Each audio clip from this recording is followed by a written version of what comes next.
हमारे पास एक्सरसाइज 4.3 का question number 6 है।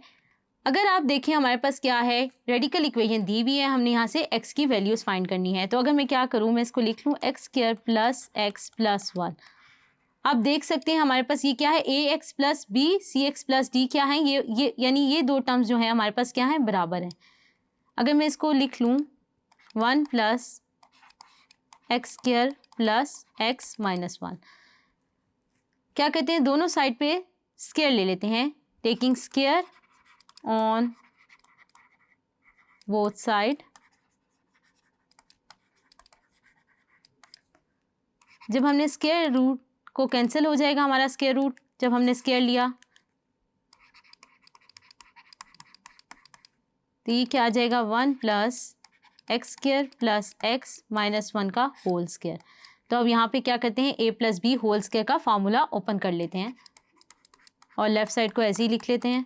तो a square plus B square plus 2ab,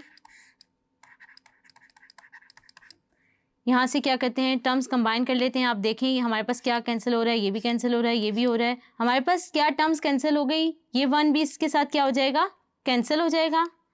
जो बाकी टर्म्स बच गई हैं उसको लिख लेते हैं।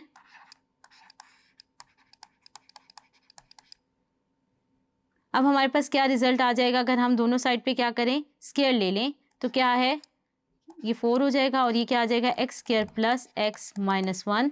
तो यहाँ से हमारे पास क्या आ जाएगी, क्वाड्रेटिक इक्वेशन आ जाएगी, उसको लिख लेते हैं। तो आप देख सकते हैं बच्चों हमारे पास क्या आ गई है, standard form of quadratic equation. अगर हम उसका रिजल्ट निकाल लें तो हमारे पास क्या आएगा, हम क्वाड्रेटिक फार्मूले से एक्स की वैल्यूज़ को निकाल लेते हैं। जैसा कि आप स्क्रीन में देख सकते हैं, यहाँ पे ए क्या है 4, बी क्या है 4 और सी क्या है -5। तो मैंने क्वाड्रेटिक फार्मूले में क्या किया, ए बी सी की वैल्यूज़ प्लग की, यहाँ से एक्स की 2 वैल्यूज़ आ गई, जिसको आप अपनी स्क्रीन पे लिखा हुआ देख सकते हैं।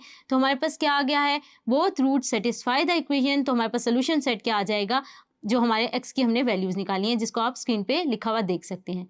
होप सो आपको ये समझ आया होगा। Thank you.